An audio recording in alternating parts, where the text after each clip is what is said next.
Good morning students, this is Nandita Singh from Lokmanya Tilak School. I am going to explain you chapter 9 of English language. The chapter name is verbs. Verbs का half part मैंने आपको पढ़ा दिया था, जिसमें मैंने आपको बताया था वर्ब्स क्या होते हैं। फाइनाइट वर्ब्स वो होते हैं जिनमें सब्जेक्ट हमारा पर्टिकुलर दिया होता है। इन्फिनेटिव टू भी मैं आपको बता चुकी हूँ और जीरन भी मैं पढ़ा चुकी हूँ जिसमें आईएनजी लगता है। पार्टिसिपल मैंने पढ़ाया था जिसमें कि आईएनजी वर्ड के साथ आपका एडजेक्टिव लगता है। नेक्स्ट मैंने एक्सरसाइज आपको बताई थी, फिर हम जहाँ से एंड हमने किया था। फ्रेजल वर्ब मैंने आपको बताया था जिसमें हमारा सब्जेक्ट नहीं लगता है, प्रीपोजिशंस लगती हैं, सब्जेक्ट नहीं लगता है, उन्हें फ्रेजल वर्ब्स कहते हैं। फिर मैंने हेल्पिंग वर्ब आपको बताया था। हेल्पिंग वर्ब क्या होते हैं? Is, am, are, was, were, has, have, had, ये सारे आपके ऑक्सिलरी वर्ब्स यानी हेल्पिंग वर्ब्स होते हैं। अब मैं मॉडल से स्टार्ट करूँगी। मॉडल्स क्या होते हैं?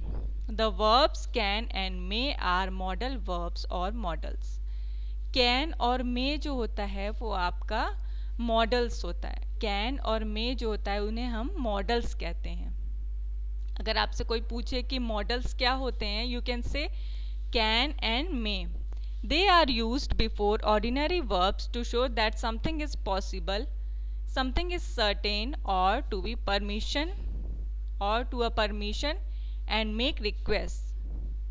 ये क्या शो करता है? ये शो करता है कि समथिंग इज पॉसिबल, कुछ पॉसिबल है, और समथिंग इज सर्टेन, कुछ सर्टेन है, निश्चित है। टू अ परमिशन, कोई परमिशन लेने के लिए भी ये मॉडल्स का यूज होता है और रिक्वेस्ट करने के लिए भी मॉडल्स का यूज होता है। तो मॉडल्स क्या होते हैं? जिनमें पॉसिबिलिटी बताई जाए, सर्टेनिटी बताई जाए, परमिशन के लिए, जैसे हमें किसी से परमिशन लेनी हो तो, और रिक्वेस्ट करने के लिए भी इसका यूज़ होता है। Come on next page. यहाँ पर एक एक्सरसाइज, एक टेबल दी है जिसके थ्रू ये समझाया जा रहा है कि कैसे सर्टेनिटी पॉसिबिलिटी होती है। देखिए, पॉजिटिव स्टेटमेंट सर्टेनिटी में क्या है? I can jump over this wall. I can jump, can means होता है सकता, मे मीन्स भी होता है मीनिंग में सकता। I can jump over this wall, मैं इस वॉल के, इस दीवार के पार कूद सकता हूँ। निगेटिव में क्या होता है? निगेटिव में आप जानते हैं नॉट लग जाता है, तो I can not jump over this wall, मैं इस वॉल के पार नहीं जंप कर सकता। कैन यू, और फिर इंटेरोगेटिव में क्या होता है? जो भी हमारा हेल्पिंग वर्ब होता है, इसको कैन और मे को हम वो मॉडल्स तो कहते हैं, लेकिन हम एज अ हेल्पिंग वर्ब भी इसको यूज़ करते हैं। तो जो भी हम क्वेश्चन बनाने के लिए जो हमारा हेल्पिंग वर्ब होता है वो सेंटेंस में सबसे पहले आ जाता है। जैसे can you jump over this wall, can को पहले कर देंगे, बाकी पूरा सेंटेंस एज इट इज़ लिख देंगे। तो यही यहाँ पर यही बताया जा रहा है। मे की पॉसिबिलिटी, परमिशन और रिक्वेस्ट क्या है? जैसे पॉजिटिव स्टेटमेंट में I may be able to jump over this wall, I may be able means वो अपनी पॉसिबिलिटी बता रहे कि मैं शायद इसके पार कूद सकूं। I may not be able to over jump over this wall, मैं हो सकता है इस वॉल के पार ना जा सकूं। मे आई जंप, और यहाँ पे तो रिक्वेस्ट हो गया, परमिशन मांगना हो गया कि क्या मैं जंप कर सकता हूँ। यू मे जंप, ये जैसे कि अलाउ हो गया कि किसी को हम अलाउ दे रहे हैं, परमिशन दे रहे हैं कि यू मे जंप। जैसे कि हम लोग, अगर आपकी टीचर्स कहती है यू मे गो नाउ, आप जा सकते हो, तो ये परमिशन हो गया। निगेटिव में मे के बाद नॉट आ जाता है, you may not jump over this wall. जैसे कि अब यहाँ टेबल के थ्रू मैं बताऊंगी आपको। ये एक्सरसाइज है, इसको आपको बुक में फिल करना है। मैं इसको एक थोड़ा सा एक्सप्लेन कर देती हूँ आपको। इंटेरोगेटिव वर्ड में क्या होता है कि आपका मॉडल्स पहले आ जाएगा, कैन, आई, जैसे कि ये बीच में एक सेंटेंस दिया है, इसी के थ्रू अकॉर्डिंग हमने ये दोनों बनाया है। जैसे कि पॉजिटिव में क्या है? I can climb this mountain. अब इसका इंटेरोगेटिव क्या किया? कैन को उठा करके आगे कर दिया, आई क्लाइंब हो जाएगा। ठीक, पूरा सेंटेंस एज इट इज और क्वेश्चन मार्क लग जाएगा। निगेटिव में क्या हुआ? आई कैन के बगल में सिर्फ मैंने नॉट लगाया, बाकी सब एज इट इज है। अब इसी तरह नीचे है, this apple may have a worm, इस एप्पल में शायद पॉसिबिलिटी क्या बता रहा है कि कीड़ा हो सकता है, वॉर्म हो सकता है। निगेटिव क्या हो जाएगा? This apple may not have a worm, have may के बाद नॉट लग गया। अब जैसे कि यहाँ पर दो कैसे लगा है, मे और हैव, कभी कभी हैव, हैज़, हैड ऐसी चीज़ होती हैं जैसे कि वो हेल्पिंग वर्ब के साथ साथ ये भी शो करती हैं कि हमारे पास कुछ है। जैसे कि हमारे पास अगर कोई चीज़ है तो उसके लिए हम हैव, हैज़, हैड लगाते हैं। तो उसके लिए भी जो भी आपका हेल्पिंग वर्ब दिया है उसके साथ साथ वो यूज़ हो जाता है। ठीक है, अब जैसे दिया है this apple may not have a worm. अब यहाँ मे भी लगा है हैव, लेकिन यहाँ एज अ हेल्पिंग वर्ब नहीं है, एज अ जैसे कि मेरे पास है ये शो करने के लिए है। May this apple have a worm, ये क्वेश्चन हो गया आपका, क्योंकि यहाँ पर आपका मॉडल्स स्टार्टिंग में लग गया। You may eat this Apple, आप फिर ये परमिशन दे रहा है कि तुम ये एप्पल खा सकते हो। यू मे नॉट, ये निगेटिव हो गया। तो इसी तरीके से अगर हमें मॉडल्स हमारे क्या होते हैं, मॉडल्स यानी मे और कैन। कैन का पास्ट होता है कुड और मे का पास्ट होता है माइट। दोनों का मीन्स होता है सकता। ये परमिशन देने के लिए, रिक्वेस्ट करने के लिए, सब चीज़ों के लिए यूज़ होता है, पॉसिबिलिटी के लिए यूज़ होता है। और अगर हमें इंटेरोगेटिव बनाना है तो हम उस मॉडल्स को स्टार्टिंग में रख देते हैं, और अगर हमें निगेटिव बनाना है तो सिंपल सेंटेंस जैसा दिया है उसी के बगल में, मे के बगल में नॉट लगा देते हैं। चलिए come on question tags. Question tags आपने शायद पढ़ा होगा। Question tag is a statement followed by a mini questions. ये क्या करता है, मिनी क्वेश्चंस बनाता है। ये हेल्पिंग वर्ब की मदद से बनता है। जैसे कि अभी मैं आपको बताऊंगी, the whole question is a the whole question is a tag question and mini question at the end is called question tag. और जो पूरा सेंटेंस में जो लास्ट में मिनी क्वेश्चंस होते हैं उन्हें हम कहते हैं क्वेश्चन टैग्स। कैसे, a positive statement takes a negative. इसका एक सिंपल रूल होता है, जब सेंटेंस अगर पॉजिटिव और निगेटिव समझते हैं आप दोनों, पॉजिटिव निगेटिव समझते हैं। जो सिंपल सेंटेंस होता है उसे हम पॉजिटिव कहेंगे, और जिसमें नॉट लगा होता है वो होता है निगेटिव हमारा। तो इसका सिंपल रूल ये है कि अगर पॉजिटिव है सेंटेंस तो आप क्वेश्चन टैग को निगेटिव कर देंगे। ये हमेशा याद रखिए।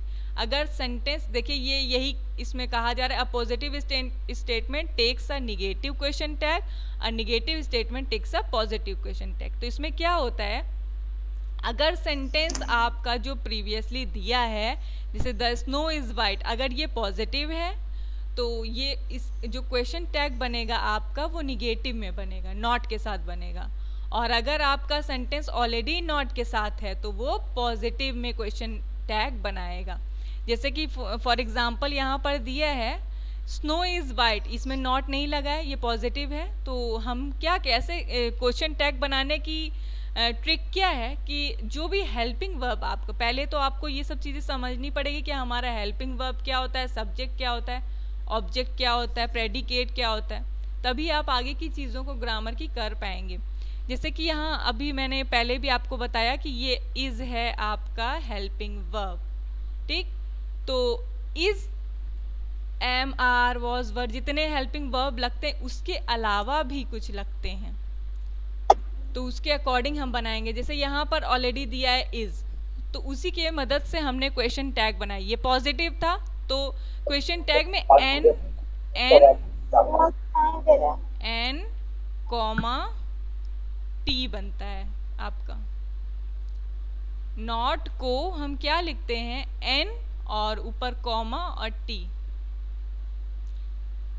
एन, मैं माउस की मदद से थोड़ी सी लिखने की कोशिश करती हूँ, एन कॉमा टी। वैसे बहुत क्लैरिटी नहीं होगी क्योंकि ये माउस से लिखा जा रहा है।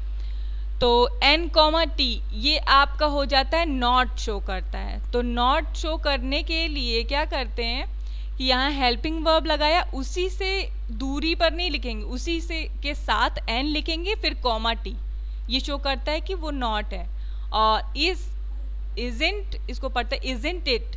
ठीक, तो इसकी मदद से आप जितने भी क्वेश्चन टैग हैं आराम से बना सकते हैं। जैसे you don't like me, don't को डू कर दिया हमने, डू नॉट को डोंट कहते हैं, आप जानते होंगे।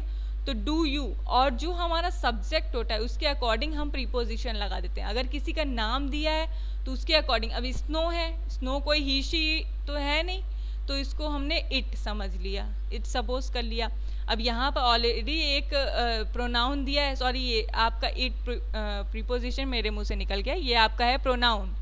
तो ये प्रोनाउन एज्यूम कर लिया हमने कि ये इट होगा, और यहाँ पर यू ऑलरेडी दिया हुआ है प्रोनाउन, तो हमने क्या किया कि डू के साथ यू को लिख करके क्वेश्चन मार्क लगा दिया। क्वेश्चन मार्क इसका इम्पॉर्टेंट पॉइंट होता है। देखिए यहाँ पे पॉजिटिव स्टेटमेंट नेगेटिव स्टेटमेंट के अकॉर्डिंग दिया, जैसे दिया है यू आर कमिंग, आर आपका हेल्पिंग वर्ब हो गया और उसके साथ एन कॉमा टी लगा दिया, और सब्जेक्ट हमारा क्या था यू, तो यू को उठा के लिख दिया। ठीक है, ये जितना ये बॉक्स में टेबल में जो दिया है इसकी हेल्प से आप चीज़ों को समझ सकते हैं। वर का वर्ंट हो गया, हैव का हैवेंट हो गया, हैज़ का हैजेंट हो गया, हैव का हैवेंट हो गया, आर का आंट हो गया। इसको पढ़ते शॉर्ट में ही है। अब जैसे कि यहाँ पर दिया इज का इजंट हो जाएगा, यहाँ पर निगेटिव का पॉजिटिव बता रहा है, इजंट का इज इट हो गया, एम नॉट का एम आई हो गया, हैवेंट का हैव वी हो गया, और हैजेंट का सिंपल आप नॉट हटाएंगे, हेल्पिंग वर्ब लिखेंगे और उसके बाद सब्जेक्ट आपका। तो यहाँ पर एक एक्सरसाइज है, पहले तो मैचिंग है, मैचिंग आपको बुक में कर लीजिएगा इसको। अगर क्लियर नहीं है मैचिंग तो मैंने यहाँ नंबरिंग भी कर दी है, आप उसकी हेल्प से भर सकते हैं। ये एक्सरसाइज फाइनाइट वर्ब वाली पहले भी आ चुकी, इसको मैंने कट कर दिया। नेक्स्ट एक्सरसाइज है आपकी यूज़ द पार्टिसिपल जीरन in the help box to complete the sentence, the words can be use twice.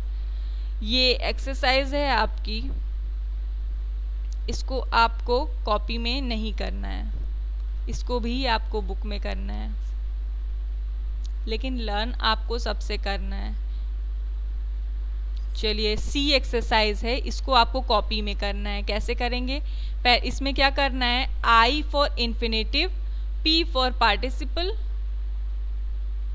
P for participle and G for gerund यहाँ पर लिखना है। तो पहले आप सेंटेंस लिखेंगे कॉपी में, फिर नीचे उसके साइड में भी ब्रैकेट बना के लिख सकते हैं कि ये आई है कि क्या है, और वर्ड को अंडरलाइन भी करिएगा, इससे शो होगा। जैसे कि इसमें दिया देखिए इन्फिनेटिव टू, आपको पता है इन्फिनेटिव के साथ टू लगता है, तो यहाँ पे टू शो हो रहा है इसलिए हमने आई लिख दिया, यहाँ आई होगा। ठीक, अब कुकिंग है, जीरंड है, कुकिंग आईएनजी से स्टार्ट हो रहा है आप जानते हैं, तो यहाँ जीरंड हो गया।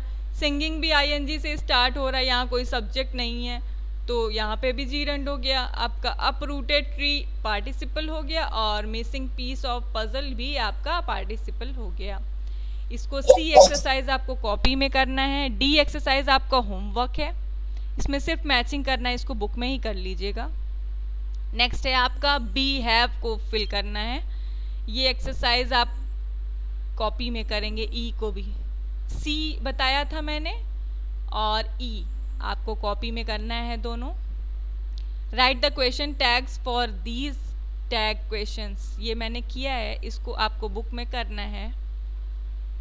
फिर जी है आपका होमवर्क, इसमें क्या करना है, using the modal can write 3 question you would like to ask the following people. Using the modal can की मदद से 3 क्वेश्चंस यहाँ पर बनाने हैं आपको। आप इसको खुद से करेंगे, जैसे can you give me this book, can I come in, और ऐसे बहुत सारे सेंटेंसेस होते हैं, आप छोटे छोटे सेंटेंसेस भी बना सकते हैं। आप फ्रेंड के अकॉर्डिंग बनाना है, मतलब ये आपका सब्जेक्ट रहे, ऐसे करके बनाना है। ये आप होमवर्क कर लीजिएगा। In the following sentences may has been used to express possibility, change the sentence as directed. इसमें सेंटेंसेस दिए हैं, इसमें सामने जो ब्रैकेट में दिया है इसके अकॉर्डिंग इसको लिखना है। ये इसको मैंने कॉपी में किया है क्योंकि आपको ऐसे क्लियर नहीं होगा। तो देखिए कॉपी में कैसे करना है, पहले आप एक सेंटेंस उतारेंगे, फिर उसमें ब्रैकेट में उसके साइड देखिए, ये मेरे पास जगह नहीं थी, अगर आपके पास होगी तो आप लिख लीजिएगा, इसको बगल में ही लिखना है नेगेटिव को। फिर हम उसके अकॉर्डिंग ब्रैकेट में जो दिया है उसके अकॉर्डिंग सेंटेंस को चेंज कर लेंगे। ये आप कॉपी में कर लीजिएगा, आपको क्लियर होगा कॉन्सेप्ट पूरा।